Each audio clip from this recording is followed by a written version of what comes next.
여러분, 오늘 제가 여러분들에게 단 하나라도 순종한다면 이라는 제목으로 말씀을 드릴 때 이렇게 여러분들이 한번 스스로에게 한번 자가검진하는 질문을 한번 던지면서 제 설교를 따라와 주시면 감사하겠습니다. 나는 다 지금 나이가 먹어서 늙었다라는 말이 여러분들에겐 좀 기분 나쁘죠?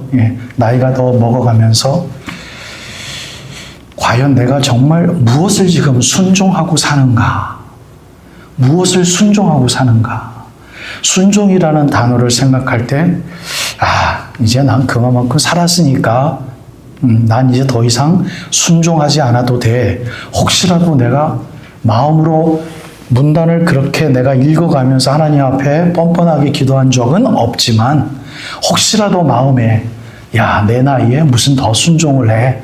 라는 그런 생각을 혹시라도 하고 있지는 않은가? 아니면 내가 지난주 중에 이렇게 이거 순종 하나님께서 내 마음속에 마음을 열어주시고 마음을 인도해 주셔서 요거 한번 하나님 명령에 따라봐야지라는 은혜를 주셔서 내가 도전을 느껴봤다라든지 아니면 최근에 내가 이렇게 순종해 봤더니 정말 기쁘더라 라고 하는 신앙 고백의 거리가, 간증거리가 있으신지 순종이라는 맥락에서 한번 여러분들 스스로를 이렇게 한번 비추어 보시면서 설교를 한번 들어보시기를 바랍니다.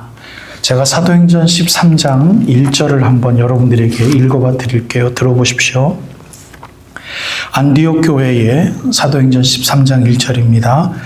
선지자들과 교사들이 있으니 사도행전에 사도들, 제자들이라는 것 말고 그 초대교회에 선지자들과 선생들이 있었더라라는 식의 기록이 몇 번 나옵니다. 그 중에 하나가 사도행전 13장입니다. 안디옥 교회에 선지자들과 교사들이 있으니 5명의 이름이 나옵니다. 곧 바나바와 니게르라 하는 시므온과 이것은 우리가 영어로 니걸, 안 좋은 말이죠, 사실은. 니그로, 흑인이라는 영어죠.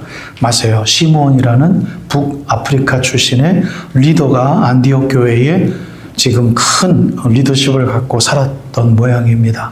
바나바와 니게르라 하는 시므온과 구레네 사람 루기오, 이거는 헬라인 출신이고요. 그리고 분봉왕 헤롯의 젖동생, 이건 왕족이죠. 마나엔이라는 사람. 그리고 마지막 5번째, 바울의 이름이 아직 등장하지 않습니다. 13장까지는 사울이라. 5명의 선지자들과 교사들의 이름을 기록하면서 이분들을 위시해서 주를 섬겨 금식할 때에 성령 하나님이 그네들의 마음을 움직여서 이렇게 선교사를 파송하라 라고 사도행전 13장에 본격적으로 선교 사역을 이제 초대교회가 하는 증거가 사도행전 13장에 나오는 중에 여러분들에게 1절 말씀에 나오는 5명의 리더들을 여러분들에게 소개해 드렸습니다. 이 5명이 저는 옛날에 사도행전을 공부할 때 교수님한테 그런 도전적인 질문을 들은 적이 있어서 잊지를 못합니다. 그게 뭐냐면 5명이 한 곳에서 어울려서 이 시대에 초대교회 옛날 시대에 5명이 한 곳에 어울려서 함께 일을 할 수 없는 게 현실이었다라고 이야기를 하시더라고요. 무슨 말인지 이해하시겠습니까? 까만 사람이 있는데 그 중에 정통파 유대 사울이 같이 있어서 예수가 없다면 같이 한 곳에서 식사도 할 수 없고 함께 만나서 서로 키스를 하면서 피스, 샬롬이라고 인사를 나눌 수도 없고 도저히 함께 한 장소에서 있을 수 없는 거래요.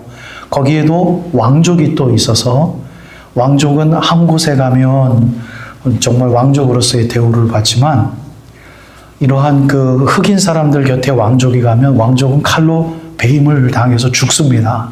그냥 죽여버립니다. 적이에요. 평민들한테는 적이에요. 왕족들이 죽임을 당해요. 헬라 사람들 얼마나 무시당했습니까? 유대인들에게. 사람이 아니었어요. 그런데 이 5명이 함께 모여있는 것뿐만이 아니라 선지자들과 교사로 활동하고 있었던 때가 여러분, 우리는 놀라야죠. 초대교회, 첫 교회 때 가능했던 겁니다. 하나님의 은혜 아니면 있을 수 없는 일이죠.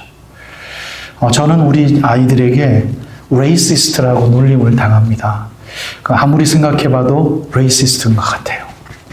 남들 좀 인도 사람들 보면 또 남쪽 나라 사람들 보면 좀 뭔가 무시하는 듯한 마음이 있는 것 같아요.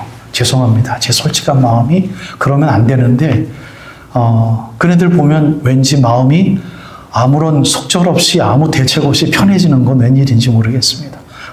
무시하는 것 같아요.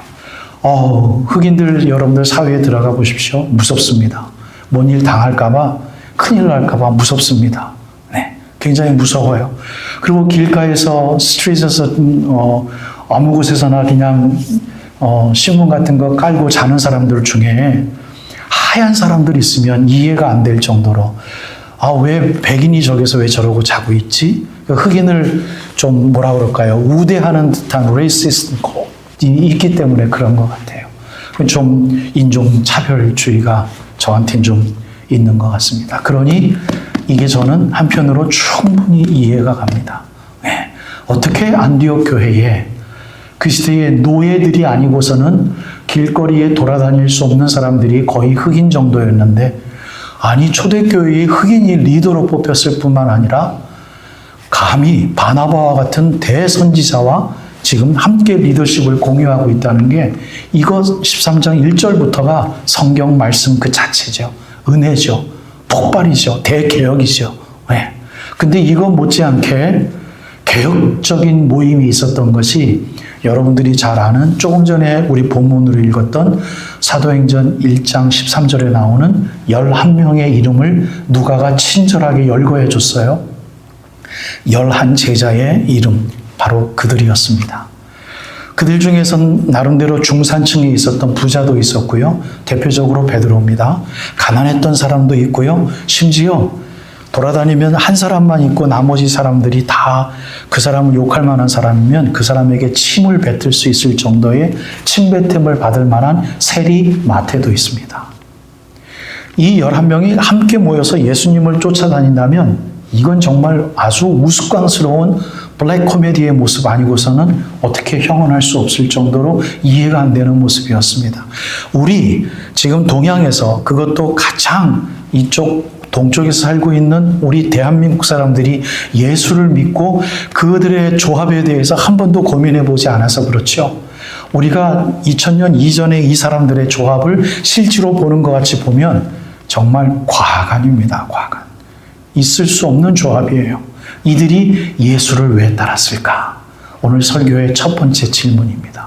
이들이 함께 모일 수도 없는 사람들인데 예수님 좋다고 왜 따랐을까?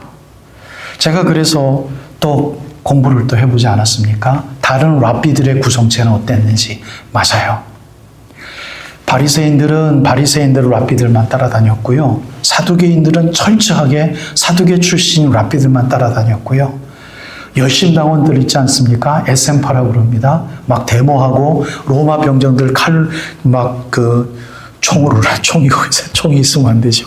화살로 막 쏴 죽이고 하는 그러한 민중파 사람들은 그 출신들만 따라다녔고요.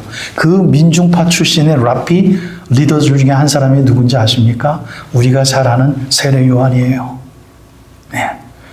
여러분 그만큼 같이 그 파단끼리 어울려서 리더를 세워서 쫓아다녔던 게 유대교회의 종교적인 파벌이라면 지금 예수님을 랍비라고 따라다니는 거는 이건 정말 과간인 거예요.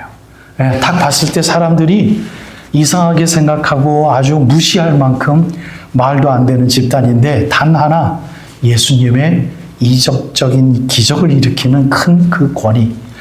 괜히 이상하게 그분만 설교를 하면 뭔가 할 말이 없어지는 듯한 이 웅변력의 권위, 거기에 눌려서 이 예수의 공동체를 어느 누구도 함부로 욕할 수 없었기 때문에 우리 공간복음에서는 그러한 컨플릭트, 그러한 것을 우리가 하나도 읽을 수가 없었던 것이지요. 우리가 그 시대로 들어가면 예수님의 그 영적인 권위를 빼면 이거는 오합지졸, 있을 수 없는 이상한 이상한 야합된 집단이었던 것이죠. 근데 그들이 왜 서로 맞지도 않고 모이기만 하면 싸우고 뭐 하는 집단일 수도 있는데 왜 저렇게 잘 뭉쳐가지고 예수님을 따라다닐까?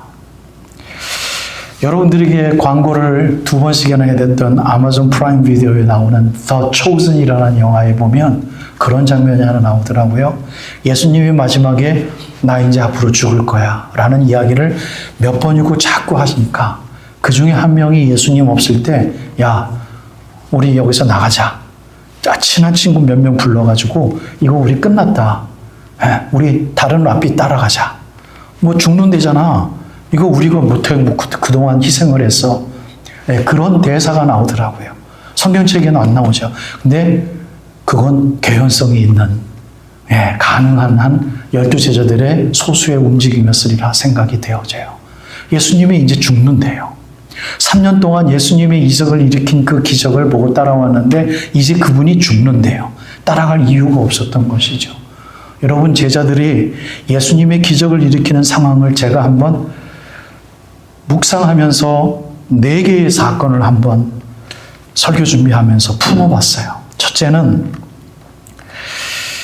죽은 사람이 살아나는 나사로의 사건을 한번 생각을 해봤습니다. 여러분 한번 같이 생각해 보십시다. 예수님이 갑자기 이적을 일으키는 거 좋아요. 갑자기 안전뱅이를 일으키시고 뭐 여러 가지의 이적을 그 중에 갑자기 그 친했던 그 사람들 두 여인에게 나사로 지금 자고 있는 거야. 하나님의 영광을 위해서 기다리고 있는 거야. 말도 되지 않는 이야기를 하시더니 진짜로 갑자기 무덤 앞에 가셔서 거기에 제자들이 몰려 있는 겁니다. 수많은 사람들이. 나사로야, 어떻게 해요?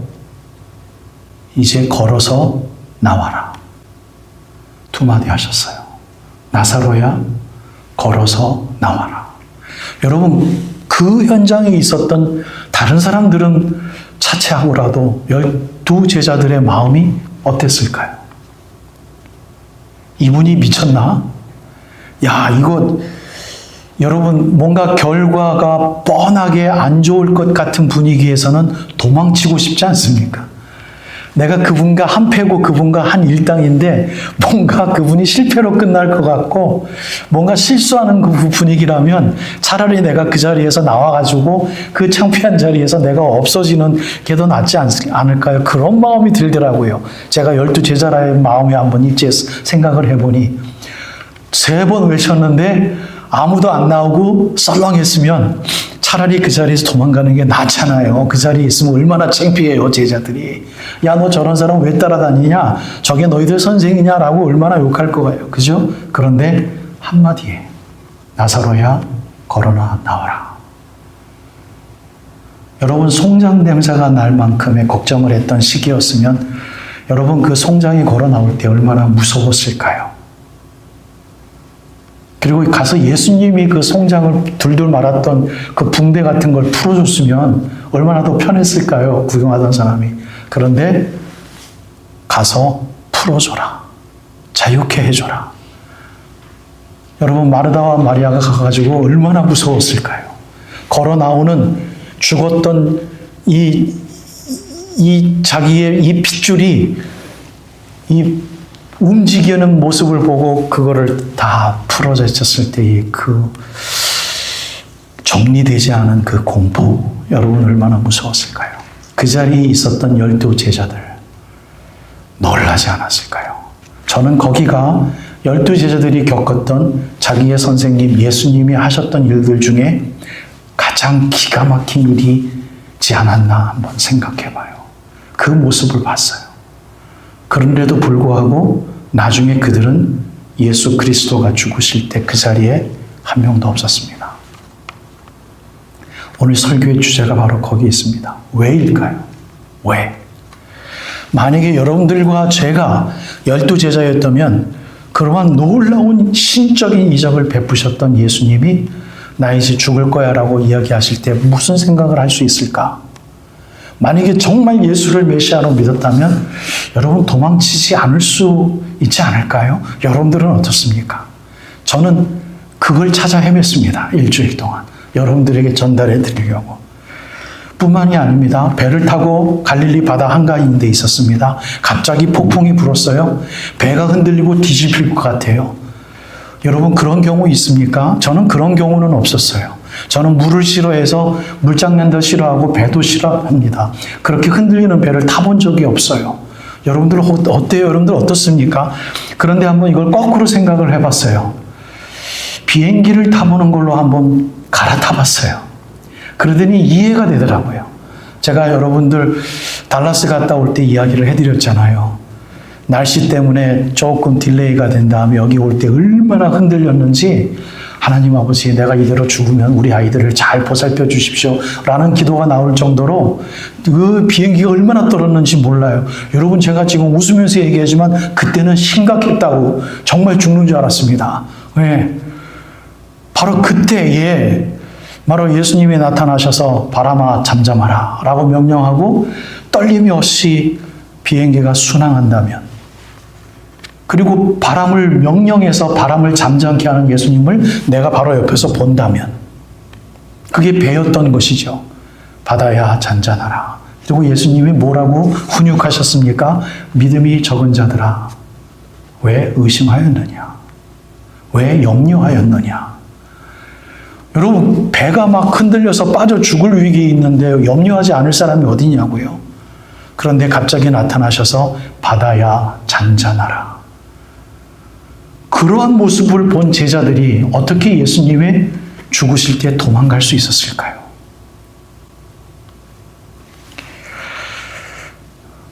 네 개를 말씀드리려고 했는데 마지막 세 번째 하나만 더 말씀드릴게요. 바다를 잔잔케 하는 역사는 그네들이 본 겁니다. 그 자리에 있었던 것입니다. 나사로를 일으킨 것도 그 자리에서 눈으로 봤던 겁니다. 그런데 제가 마지막 여러분들에게 말씀드리려고 했던 거는 마치 그들이 한 것 같은 이적의 역사가 하나 있더라고요. 뭐냐면 오병이어의 역사입니다. 선생님, 이제 해가 다 기울어져서 이거 어떡합니까? 설교 더 하실 거예요? 나 아직 할 게 남았어. 그럼 어떡하죠? 이들 밥 먹여야 되는데요. 그래? 그럼 먹여야지. 아니 선생님 우리 지금 돈 가진 것도 별로 없고 이들 먹이려면 뭐 몇만 불이 들지도 모르는데 예수님 어떡합니까? 또 시내에 나가서 우리가 이걸 어떻게 또 딜리버리해서 투고로 다 가져올 수 있습니까? 이거 힘든데요. 누가 혹시 먹을 거 있는지 알아봐라. 꼬마애가 오병이어를 갖고 있잖아요. 그거 가지고 와서 갑자기 하늘을 우러러 축사를 하십니다. 5,000명이 넘게 앉아있는데 오병이어 갖고 축사를 하시는 예수님의 코미디 같은 모습을 그들은 눈으로 봤어요. 여러분 우리는 그걸 성경책으로 보면서 와 주님은 정말 하나님 같으신 분 메시아 이렇게 얘기하지만 이거는 이상한 일이에요. 오병이어를 들고 5,000명이 넘는 관중 앞에서 지금 축사를 하시면서 몇 명씩 군집해서 따로 앉혀. 예수님이 12시들에게 명령하셨잖아요. 10명, 15명, 20명으로 따로 앉혀. 그래 놓고 그걸 가져가서 나눠주래요. 예수님이 먹이지 않으셨습니다. 나눠준 사람들은 누굽니까? 제자들이었어요. 그네들 손에서 떼면 뗄수록 광주리가 오히려 넘치고 늘어나는 거. 저는 그걸 영화로 만든다면 이게 어떻게 제자들이 어떻게 봤을까? 어떤 상황에서 지금 오병이어가 막 늘어났을까? 이거 혹시 거짓말 아니야? 신학생 때 그렇게도 한번 의심해 봤던 적이 있습니다. 말이 되질 않잖아요. 죽은 자가 일어나는 건 그래도 우리가 말이 됩니다. 말을 시킬 수 있어요. 영화 찍을 수 있어요. 바다 잔잔케 하는 거 있을 수 있어요. 그런데 오병이어가 나눠지는 건 이거 어떻게 나눠졌냐고요. 그게 feasible thing으로 떡을 하나 띄었는데 그게 어떻게 늘어났을까? 하나를 늘었는데 하나가 더 생겼어. 이거 어떻게 됐을까? 그런데 어떻게 됐는지는 누구만 알 수 있습니까? 12 제자들만 목격한 거예요. 와! 자기네들이 마술하는 것 같은 상황 속에서 주인공 역할을 했잖아요. 그런 상황 속에서 예수님의 신적인 권위를 봤음에도 불구하고 그분이 돌아갔었을 때는 그 자리에 있지 않았습니다. 여러분, 제가 여러분들에게 무슨 말씀을 드리려고 합니까? 12 제자들이 원하는 그네들의 원함과 그네들의 기대와 그네들이 원하는 현실의 변혁을 그네들은 버리지를 못했어요. 예수님의 신적인 능력을 대입해서 그 능력을 힘입어서 그네들의 원함을 이루려고 했을 뿐입니다. 그렇기 때문에 그들은 그 예수 그리스도가 그들의 삶에서 없어지자 예수님을 배반한 것처럼 약속한 듯이 십자가 앞에서 다 도망쳐 없어져 버렸던 것입니다. 물론 그들도 예수를 사랑했을 수 있습니다. 그들도 예수 그리스도의 메시아를 인정했을 것입니다. 그들도 예수가 하나님이었던 것을 그들도 믿었을 것입니다. 우리보다도 그 믿음에 관한 탁월했을 겁니다. 그렇게 믿지 못했다면 여러분들에게 설교 서두에서 말씀드렸던 것처럼 내가 마음에도 맞지 아니하는 저 요한을 인정하면서 12명의 그룹 앞에서 내가 있을 수가 없어요. 뭔가 바라고 뭔가 믿었고 자기의 미래를 개런티해주는 선생 예수의 신적인 권위가 있었기 때문에 굴욕을 당해도 내가 무시를 당해도 내가 정말 싫어하는 저 친구가 저기서 나를 욕하면서 있어도 12명과 함께 합류할 수 있었습니다. 그래서 마치 그것을 교회의 공동체로 우리가 대입한다면 그 교회는 있을 수 있었던 것이죠. 그 예수의 공동체는 감히 다른 사람들에게 파워풀하게 증거되었을 수 있었던 것이죠. 그네들의 신앙의 칼라가 무엇이었는지 그들이 예수님을 왜 따라다녔는지는 묻지 않는다면 예수의 신적인 권위 하나 때문에 그 공동체는 있을 수 있었습니다. 그런데 그네들은 바로 예수님이 돌아가시자마자 여러분 그 상황 속에서 누군가는 칼을 들었고요. 누군가는 도망쳤고요.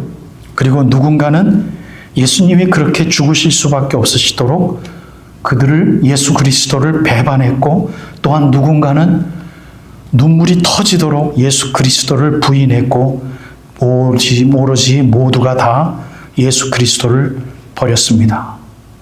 다시 한번 여러분들에게 여러분들의 신앙을 점검하시길 바라면서 공동체를 묻고 있었던 것은 그네들의 믿음과 그네들의 사랑이 아니라 그들의 기대였습니다. 그들의 디자이어였어요. 우리는 이제 불편한 질문을 만나야만 합니다. 우리는 과연 예수님을 어떻게 따르고 있는가? 아니면 예수님이 제공할 미래를 혹시 우리가 따르고 있는 거 아닌가? 이러한 질문을 여러분들에게 드리고 싶어요. 결론의 말씀으로 여러분들 추천합니다. 오늘 사도행전 1장은 예수님께서 부활하신 이후의 상황을 누가가 정리해 주고 있습니다. 예수님의 부활된 모습을 봤어요. 심지어 제자들 중에 야, 나 예수님 봤어. 내가 보지 않고서는 믿지 못하겠다. 예수님이 나타나셔서 너 여기 찔러봐라. 너 여기 빵꾸 뻥난 데 한번 눌러봐라. 도마죠. 오늘 성경책엔 그렇게 표현하고 있지 않지만 얼마나 미안했을까요? 예수님한테.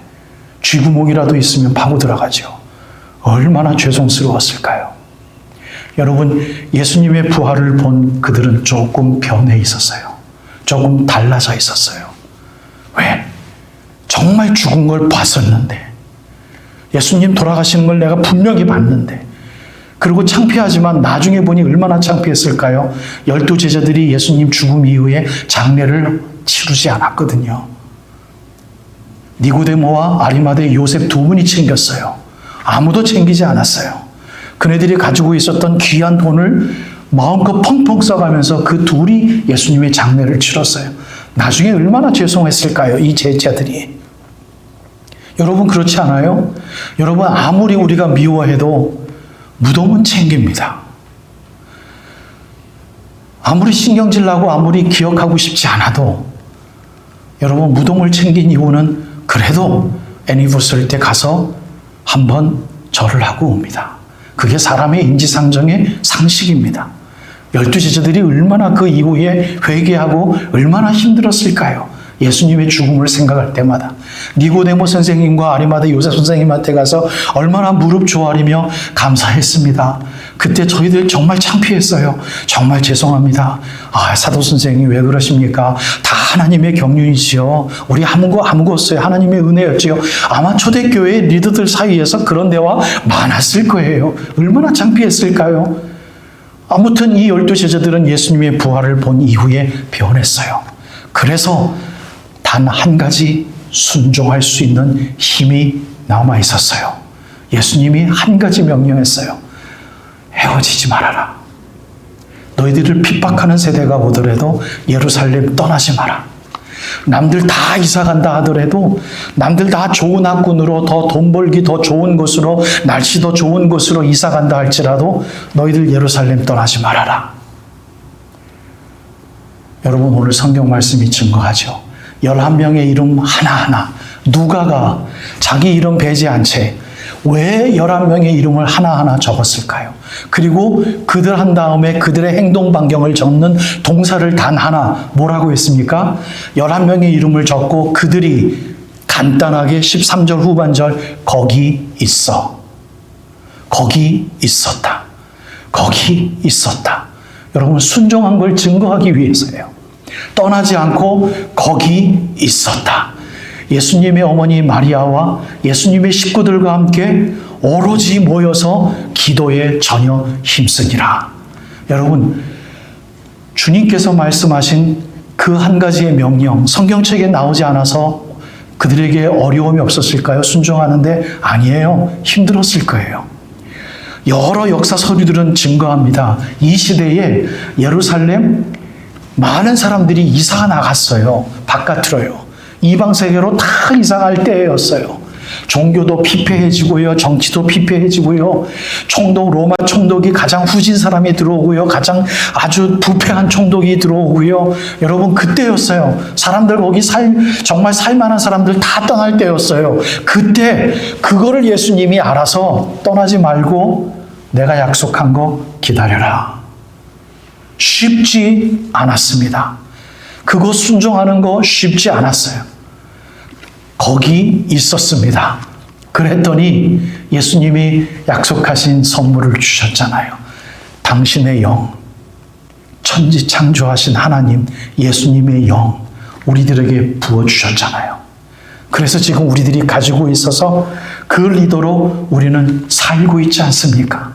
여러분, 우리 밥 먹을 때 왜 감사기도 합니까?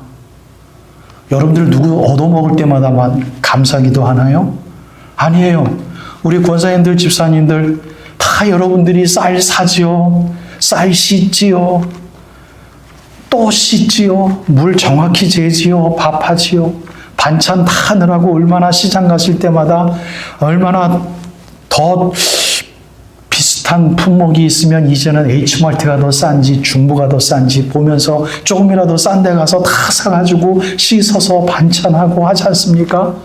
여러분들이 다 하셨잖아요. 남편들은 주님, 아내의 손길을 통해서 먹게 해주셔서 감사합니다. 감사할 건덕지가 있죠. 그러나 음식을 준비하신 우리 권사님들, 집사님들이요, 왜 감사기도 하십니까? 여러분들이 다 하셔놓고. 이유가 뭡니까? 하나님이 아니시면 그거 먹을 수 없는 너무나도 귀한 고백이기에 다 여러분들이 준비해 놓고도 하나님 음식 주셔서 감사합니다. 놀라운 신앙 고백 아닙니까? 그렇게 고백하는 거잖아요. 그 성령 하나님이 우리들이 있게 우리가 지금 이렇게 예배 드리지 않습니까? 누구 때문에? 사도들이 단 한 가지 그거 순종해서 성령 하나님의 기다리신 역사가 우리들에게 임했기 때문에 여러분, 우리가 이렇게 신앙생활 하고 있는 것입니다. 결론 정리합시다. 여러분, 순종하며 사신 제목이 있나요? 여러분, 순종 단 하나라도 한번 해보십시오. 성령의 놀라운 뜨거움을 하나님이 더욱더 부릴 듯 주실 줄로 사도행전 1장 2장을 근거로 여러분들에게 축복해 드립니다. 그리고 제가 그렇게 살고 있음을 여러분들에게 간증합니다. 여러분, 성령 하나님의 열매라든지 이 말씀이 나에게 찔리는구나. 내가 왜 이렇게 부족할까 아직? 거기에 꽂혀가지고요. 일주일 내내 죄책감에 사돌려서 하나님 앞에 기도를 하고 있으면 얼마나 큰 평안과 기쁨을 주시는지 모릅니다. 얼마나 뜨거운지 모릅니다. 그것이 너무나도 감사하기에 배반할 수 없어 예수 그리스도의 십자가 앞에서 도망칠 수가 없습니다. 주님, 그 십자가 나도 지게 하시니 감사합니다. 여러분, 이 순종의 행함의 삶이 없다면 여러분, 우리들의 신앙의 삶은 어떤지 퀘스천 마크를 던져보라고 너무나도 귀한 신약에 있는 말씀이 우리들에게 있는 줄로 믿습니다. 사랑하는 여러분, 12 제자들에게 자기네들의 기대를 버리지 아니하고 예수를 믿을 수 있었다. 우리들도 혹시라도 그러지 않았는지 여러분 한번 되새기며 보시며 우리들의 기대와 우리들의 욕심과 우리들이 말하는 욕심이라는 건 이 세상의 더러운 욕심이 아닙니다. 우리만큼 신앙생활하는 사람들이 더러운 것 알면서도 그 욕심 품겠습니까? 싸우죠. 거룩한 욕심들이 우리들에게 얼마나 많은지 몰라요. 그거 내가 해야 기쁜 거예요. 그거 해야 하나님 감사합니다라는 마음이 나오는 거예요. 그게 제가 여러분들에게 오늘 설교 초두에 제 머리 말씀드린 겁니다. 그 욕심이 내가 편한 거예요. 그 하나님 그거 편하게 안 해주시면 하나님 영광 안 받으신 것 같아요. 모든 부분이 다 그렇습니다. 가장 흔한 예를 든다면 바로 찬송이 그거예요. 여러분, 우리가 노래 불러서 하나님이 찬송 기뻐 받으시는 줄 아세요? 100% 오해입니다. 정말 아니에요. 그건 아무것도 아니에요. 내가 좋아서 하는 거예요.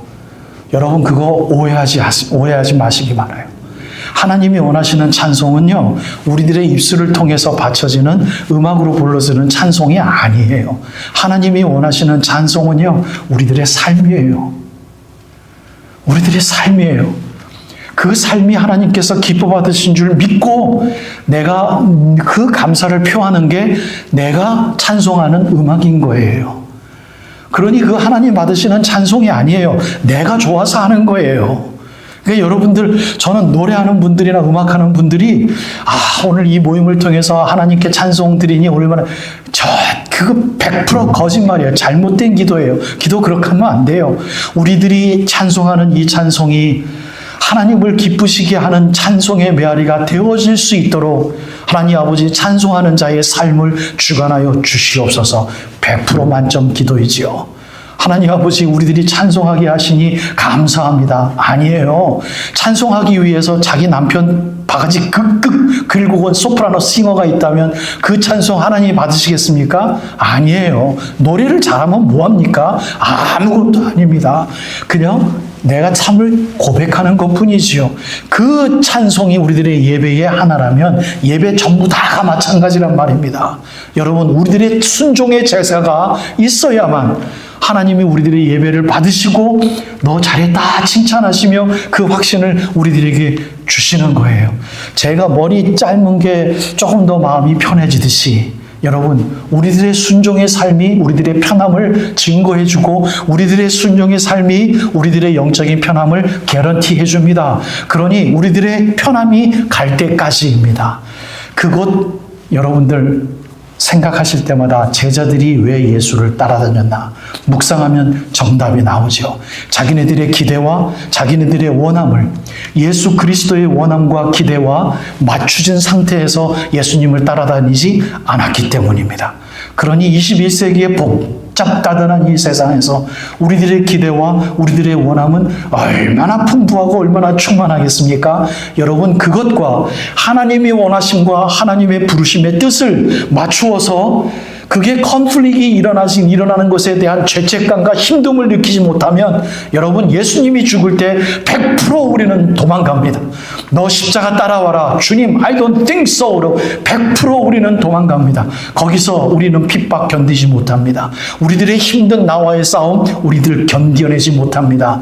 여러분, 우리들의 원함과 기대를 예수 그리스도의 말씀에 비추어서 아닌 것 같다 싶을 때면 무조건 우리들의 손에 못을 박고 우리들의 발에 못을 박아서 여러분, 우리들의 원함과 우리들의 기대의 그 표준을 하나님의 뜻에 맞추어 드릴 수 있도록 노력하는 삶이 신앙생활 오래 한 우리들에게 있기를 바라요.